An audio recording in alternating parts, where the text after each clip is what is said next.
ننتقل بكم مباشرة إلى مدينة العيون، وينضم إلينا من هناك مباشرة مفد قنوات أبو ظبي الزميل حامد رعاب. حامد، كيف هو المشهد وكيف تصف لنا الصورة هناك؟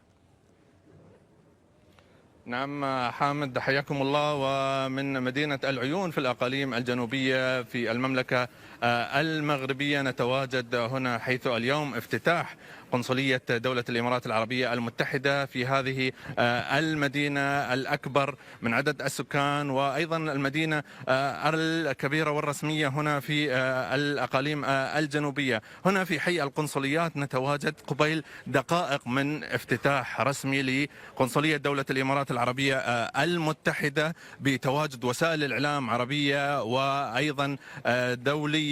أيضا هنا قنصليات لدول أفريقية، هنا قنصلية كوت ديفوار وكذلك الغابون وغيرها من الدول. بهذا الافتتاح نكون دولة الإمارات تكون أول دولة خليجية تفتتح قنصلية لها في مدينة العيون بالأقاليم الجنوبية. والآن ندخل هنا كأول محطة تلفزيونية للقنصلية التي سيتم افتتاحها بعد قليل من قبل معالي ناصر بوريطة وزير الخارجية المغربي، وكذلك ولي العيون، وسعادة العصري الظاهري سفير دولة الإمارات هنا في المملكة المغربية. هذه هي القنصلية لدولة الإمارات العربية المتحدة متواجدون. سيكون هناك بعد قليل وفد رسمي سيتم من خلاله افتتاح هذه القنصلية وعلم دولة الإمارات والمملكة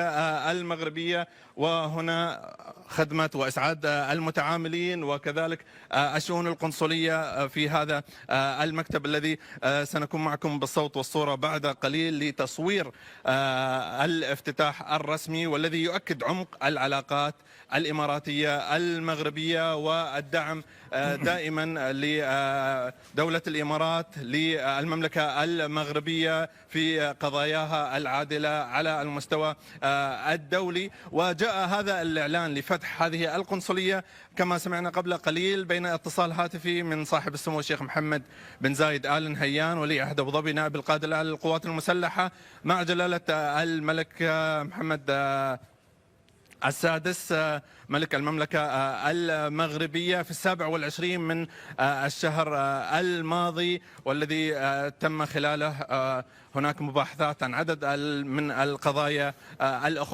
الأخوية وكذلك الإقليمية، وتم الإعلان كذلك عن افتتاح قنصلية دولة الإمارات لتكون أول دولة خليجية لتفتتح قنصلية في مدينة العيون، ليكون عدد القنصليات هنا التي تم افتتاحها تقريبا بافتتاح دولة الإمارات 16 قنصلية، بدأتها جزر القمر في ديسمبر من 2019، وهناك العديد من القنصليات الأخرى. وهناك ترحيب وإشادة من وسائل الإعلام وأيضا الشارع المغربي لهذه الخطوة، ونحن تقريبا في انتظار دقائق معدودة ليصل الوفد الرسمي ويتم إزاحة الستار عن هذه اللوحة التي تجسد افتتاح القنصلية وتؤكد عمق العلاقات الإماراتية المغربية التي تأسست منذ القدم على يد المغفور له الوالد الشيخ زايد رحمه الله، وكذلك المغفور له الملك الحسن الثاني، وهي علاقات استراتيجية قوية في كافة المجالات، لا سيما أيضا في المجال السياسي والذي يتضمن العلاقات بين البلدين.